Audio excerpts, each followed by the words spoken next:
Anyway, so Satya says, today in nature, our matter-gen model represents a paradigm shift in material design, applying generative AI to create new compounds with specific properties. I'll play a soundless video just to have fun of what this looks like.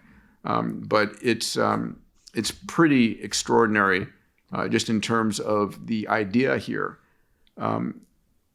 And I talked about this on the Abundance stage with the CTO of Applied Materials. Applied Materials, thank you. And we were talking about the notion that we understand in sort of a three-dimensional space of the types of materials, the types of crystals, the types of volumetric pressure and temperature. We understand how these materials function for a limited number, but there's adjacent predictability. Like yes. if we change from this atom to this atom, what occurs?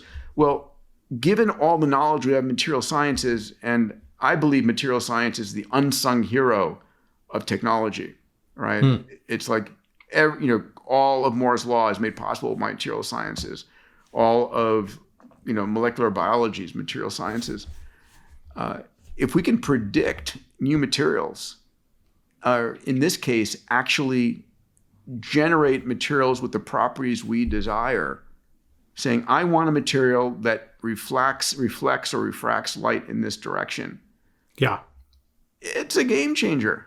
Game changer massively. All right. Can I say if you have a few thoughts? Yeah, please. Because I've been tracking this for a while, ever since we were talking about nanotech and materials science and molecular assembly at Singularity.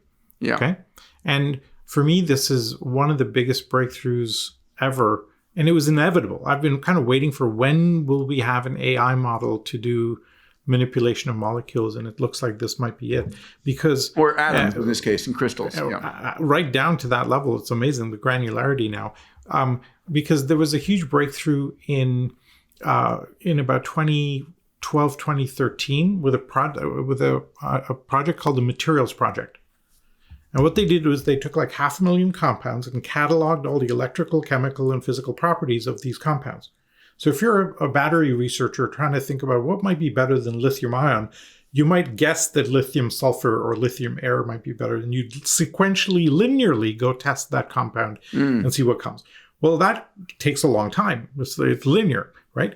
Now you have this database. You can just literally say, give me a material compound that has this voltage threshold and this thermal retention, and boom, it'll give you the 5 that you need, but now you still need to spit those out.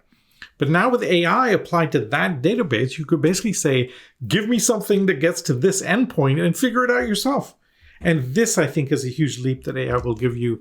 And this is a very clear indication of where AI can help us bridge that gap that we've not been able to figure out ourselves come up with stuff. This is, for me, the equivalent of AlphaFold. Right? Yes. Protein folding in the material science space. This is the AlphaFold of material science. And I think this is such a huge thing. I'm really thrilled to see it happen and come about. And when you have a company like Microsoft kind of putting the backing behind it, it'll have staying power and people will be able to rely on it. I'm really excited about what will come from this. Yeah, agreed. Sandbox AQ, Jack Hittery's company, has also been doing similar work using the equations of quantum physics to predict molecular properties. So I love this handle on X. It's at Dr. Singularity. Yes. You should have that. He says, this is huge. Microsoft researchers introduced MatterGen, a molecule that can discover new materials tailored to specific needs, efficient solar cells or CO2 recycling, advancing progress beyond trial and error experiments. Instead of screening the candidates, it directly generates novel compounds given the prompts to design requirements. So, think about this. This is about higher efficiency solar conversion. This is about catalysts that can remove salt from water, CO2 from the atmosphere. Yeah. So I'll give you one use case. I've two things come for me in this, in the extreme positive and the extreme negative. Okay. Sure. A bad guy could say, find a compound that will create the equivalent outcome of gray goo. And that causes a problem, right? And And this, but on the positive side, imagine you figure out a crystal or some compound that we can throw up into the atmosphere that will just crystallize all the carbon and have it cascade down to Earth. Yeah. Right? We should be able to do this now in like minutes, and figure out a way of getting it up there, and off you go. We've literally solved the climate problem, and the implications of this are absolutely profound. Yeah, Stephen Kotler and I are writing the next iteration of abundance. We were in 2012. We're writing Age of Abundance, which will come out in 2026, and it's extraordinary.